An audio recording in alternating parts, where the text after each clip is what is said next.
Many people celebrate Easter by doing egg hunts, but when the fake plastic grass, Easter eggs, or even the candy wrapped in plastic is left behind, it can cause more harm than good. After a fire and additional flare-up at a Moss Landing power plant facility that you can see behind me here, with hundreds of students and dozens of employers, ranging from tech to teaching.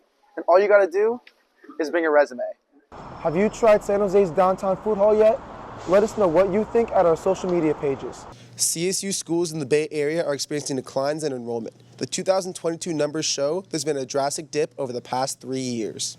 As we talked about, you're going to see that initial system run through the whole Bay Area, but then by Thursday kind of clearing out. On Monday, the Trump administration announced they will be freezing $2.2 billion in funds to Harvard University. Kickoff is set for 1 p.m., but if you're not a football fan, then that's okay. There will be plenty of pre-game tailgates with food and drinks available. People in Monterey County are concerned and upset after a fire and additional flare-up at a Moss Landing power plant facility that you can see behind me here. It's been over a month since the original fire, but people told me they are still feeling the effects. A lithium-ion battery fire began at the Vistra Moss Landing Energy Storage Facility on January 16th. The fire released a plume of smoke into the sky as it burned on for days.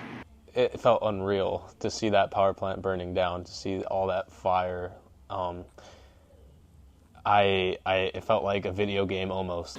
David Moreno was in his house less than 10 minutes away from the Vistra Energy Facility when the fire ignited. When county officials issued the evacuation notice, Moreno and his family had nowhere else to go. So it's kind of like we just have to deal with it or wear a mask. I feel kind of a little hopeless in this situation right now. Thank you. More people affected by the fires decided to attend a County of Monterey Board of Supervisors meeting on February 25th. Most of the attendees who decided to address the board shared various ways the fires continue to affect them. One of the things that we're concerned about in Moss Landing is that we have not been tested. The testing that's happened has been everywhere else, it seems, but not in our area. With many people focusing on their own communities, one expert questions what groups of people are being ignored. No one in any leadership position has said, we need to do something about farm worker exposures when we have a battery fire. No one, because there's nobody out there to defend farm workers. The process of disabling the remaining batteries located in the facility began on February 22nd. Until all of the remaining batteries are disconnected, the threat of reignition persists. It was like a nightmare come true. For Susan Hayase, it's a terrible violation of rights, human rights, and civil rights. And Tom Izu.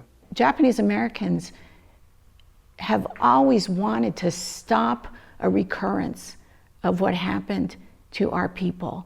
President Donald Trump's use of the Alien Enemies Act to deport Venezuelan migrants contains a painful echo of their parents' experience during the Second World War. My mom spent her entire high school career in Poston concentration camp. In the aftermath of the 1942 attack on Pearl Harbor, President Franklin Roosevelt invoked the Alien Enemies Act to forcibly relocate over 100,000 Japanese Americans from the western United States. Entire communities were uprooted, and families, effectively, imprisoned for the duration of the war. There was a lot of pressure on people not to speak Japanese and not to be Japanese, right? To pretend that you weren't. Izu says he hoped these efforts would prevent the country from repeating the mistakes of the past and spare others the injustice of how the Japanese were treated during the war. We've been telling people that you need to learn about what happened to Japanese Americans during the mass incarceration during World War II so that you can be clear and capable of seeing when things like this happen again and you can do something about it. Tom says there was not much vocal opposition to the mistreatment of Japanese Americans while it was happening. But a generation later, he says his community is not afraid to give voice to its outrage over the use of a law they considered wrong then and now. If they think what happened to Japanese Americans is wrong, then they should think all of this is extremely bad and wrong. Californians are going to be forced to look elsewhere for their favorite salmon dishes this summer. Salmon fishing season has been canceled for the Golden State for the 2024 season. How did this decision come to be, and what does this mean for Californians? I went out to find some answers. Ocean salmon fishing is canceled in California for the second year in a row. The Pacific Fishery Management Council voted unanimously to prohibit all recreational and commercial salmon fishing, due to low population returns. Those who fish for a living are going to be heavily impacted without a salmon season. Salmon fishing for me personally, it's about 70% of my business or more. And with no salmon season this year, it's definitely going to be a struggle for us to keep operating. The state's fisheries that track salmon reproduction found that the return of salmon are falling below the expectation. The Department of Fish and Wildlife attributed the low number of salmon to poor environmental conditions like drought. Those who have researched overfishing say that the ripple effects can be massive.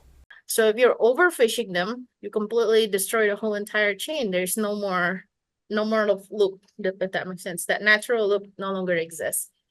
Racino and his family have taken people fishing for decades. Many of these anglers are disappointed they won't get the opportunity this season. I usually go fishing every summer with friends and family, so it's really sad to hear. Racino says he will have to rely on new services like boat party tours. You basically got to adapt. You just got to do whatever you can to try to survive, because this is all I have for income. The Chinook salmon that are native to California are an endangered species. The recent rainy season has shown positive signs toward potential return in 2025.